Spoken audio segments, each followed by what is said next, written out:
when you guys are like me, right? I mean, we've gone through, I mean, you've probably focused a lot more on the Think and Grow Rich and the Bob Proctor, but when you listen to so many of these powerful people like Dwayne, you were reeling off the who's who, the Hall of Fame of, whether it's a Tony Robbins or some of these other people that we listen to. So some of them, I'll say something, I go, I could swear I remembered who said that, but I don't remember right now. But you can never get enough of that stuff. But I think Yeah, no one of the question. things that you said that hits me that I find is the biggest challenge when I'm working with someone new to real estate is say, guys, we live in an instant gratification society. It's just not a reality. All right.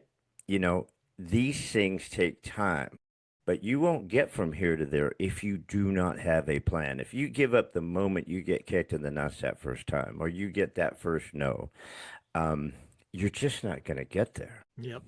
No Yeah, that's question. a, it's funny because people that are afraid of the no, I always used to tell them, look, do you think just pretend you're a waitress? You're a waitress and you're asking people if you want coffee. Do you get upset when they say no? Are you not going to ask the next person if they want coffee? I mean, you're just talking to people. And it's also the automatic no. We know that in Yeah, sales. It's like the guy specifically walks into a suit store to buy a suit. He needs a suit for right. tonight or his wife's going to kill him. He walks in, the salesman walks up. Can I help you? No, I'm just looking. No, And the salesman goes home and he's sad because he didn't make a sale that day, right? The guy is going to buy a suit. It's just the automatic no. You got to say, well, are you here for the special occasion? What yep, colors are you looking for? You seem to find that one attractive. Why don't we try this one on? You can't. It's the automatic no. You got to move to the next question. yep. Be a little bit more creative and say, well, lucky for you, things are free today, such as you can freely try this on.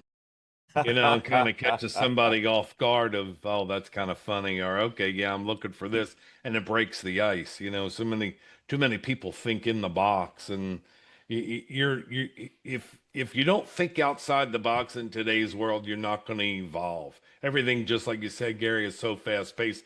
I was talking about it the other day on the podcast about going into Lowe's and Lowe's Home Improvement, and they had Christmas, Halloween, and already Valentine's stuff. And I'm like, oh my goodness, you bought Valentine's candy right now. How stale is that going to be for February? But, I mean, everything's so fast. So fast. I remember growing up, Mark and I were talking about this yesterday. Growing up as a little boy, nothing was open on Saturdays and Sundays. Nothing. Closed 5 o'clock, 6 o'clock, 9 o'clock at the mall, done until Monday. I mean, now you can get on Walmart and have it delivered in an hour. It's just everything self gratification, so fast, fast paced. Everything's just evolving. It's crazy.